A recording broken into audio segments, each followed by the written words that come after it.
Now, there's a second reason that you can't protest violently. It's against the law. And it's bone deep, down to the marrow, stupid. If you act like a butthead with a cop or an ICE officer, it's not going to end well. It's not going to end well. Here's a little tip. It's free. Cops will leave you alone unless you do illegal stuff. Senator from Louisiana. Mr. President, I ask for an additional 15 minutes to make my remarks. Without objection. Thank you, Mr. President. Mr. President, I'm going to spend a few minutes talking about a couple of different topics. First, I want to try to explain to the American people what's going on around here.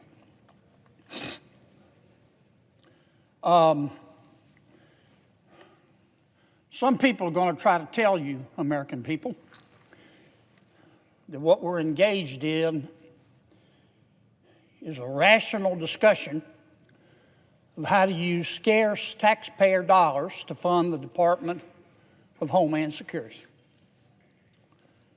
Now, that's not true. Wish it were. Department of Homeland Security is about to shut down. We don't know how to get it back open. What does that mean? It means ICE will be shut down. We've got some ideas about how to keep it operating. They have enough money.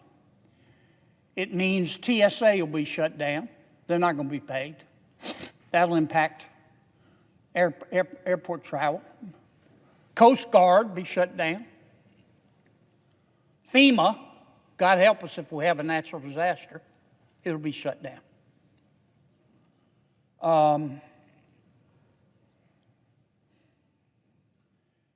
What's about to happen is top of the list, king of the hill, number one, stupid. And it's happening just not because of policy. It's happening because of raw gut politics. If you could see what I see, your gag reflex would be permanently triggered. Here's what's going on. The Karen wing of the Democratic Party is in control of the Democratic Party. And the Karen wing of the Democratic Party, not all Democrats, but there's clearly a Karen wing. Sometimes I call them the loon wing.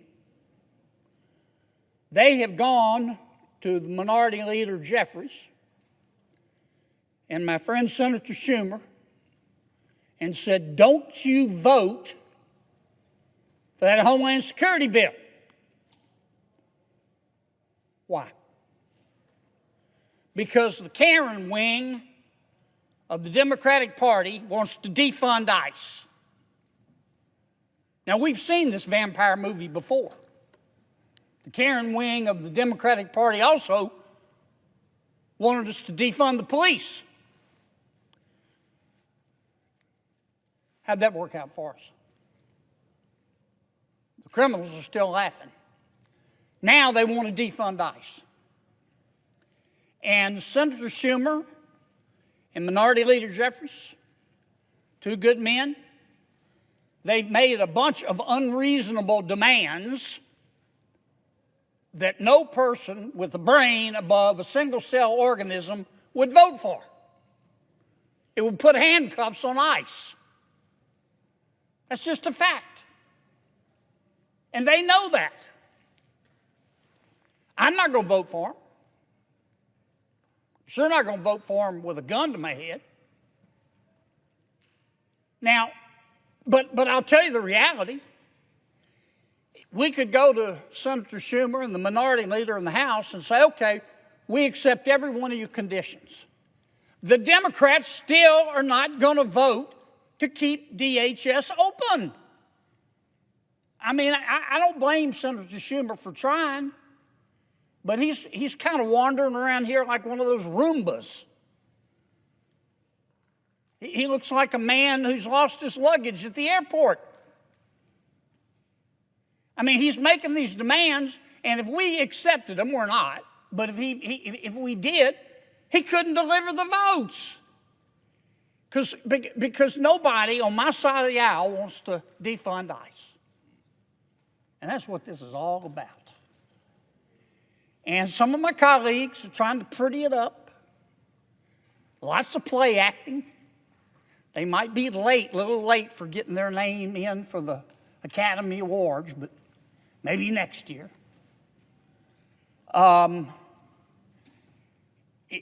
They're trying to muddy the water, make it look deep. Like we're having this discussion about efficiencies at the Department of Homeland Security. Nope, very simple. The Karen wing of the Democratic Party has told every single Democrat, if you don't vote to shut down DHS, if you do vote to fund ICE, we will punish you politically the rest of your natural lives. And that's why we're about to have a shutdown. Now, this stuff isn't complicated. Here's what I think most Americans believe. Illegal immigration, Mr. President, is illegal. Duh. If none of us are above the law, I believe that. I bet you believe that. If no one is above the law, how come people in our country illegally are above the law? Immigration statutes are not some second-tier laws that you can violate without consequence. It's the law. If you don't like it, change it. I believe in enforcing our immigration laws. Now, how you enforce them matters. By God, you better believe it matters.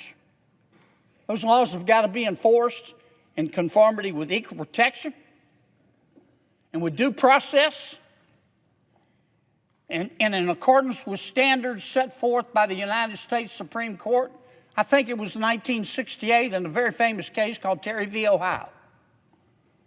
Cop can't stop you unless that cop has reasonable suspicion.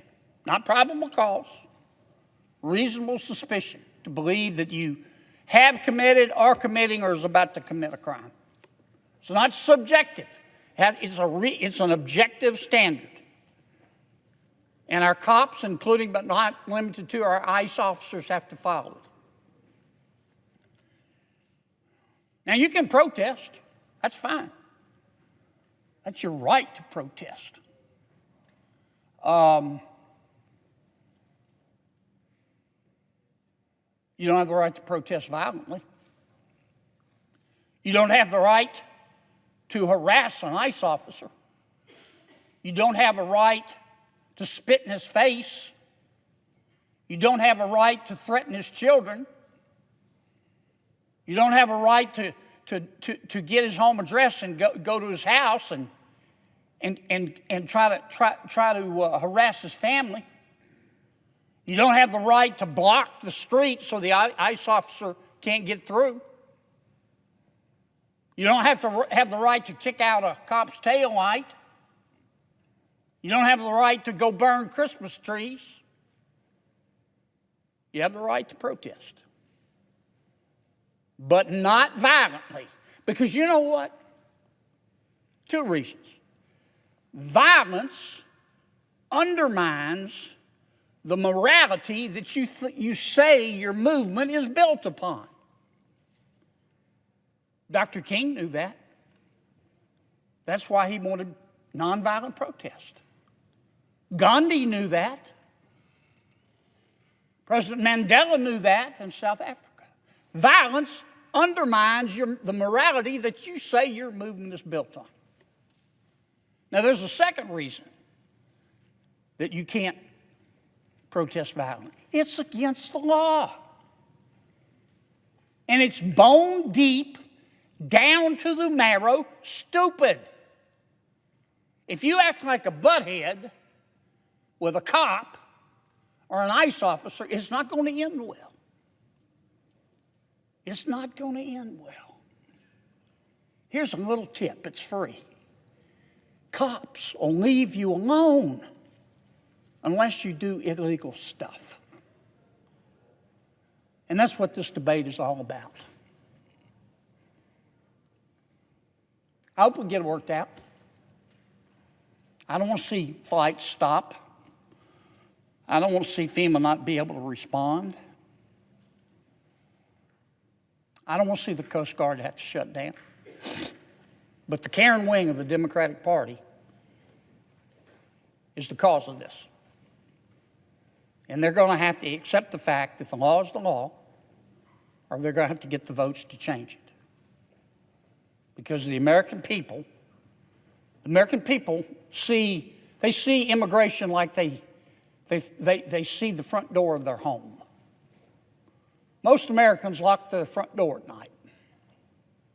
Why do they do that?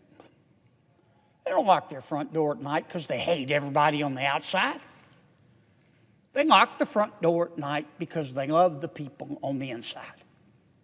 And they want to know who's coming into and out of their home. And that's the way the American people see our borders. Legal immigration, great. We admit more people, more of our world's neighbors, to come to America and become part of us every year than any other country. And the whole world knows it. That's why everybody wants to come here. When's the last time you heard of somebody trying to sneak into China? I want to come here. It's called legal immigration. But you can't jump the line. You got to fill out the forms and be properly vetted. You can't just come in.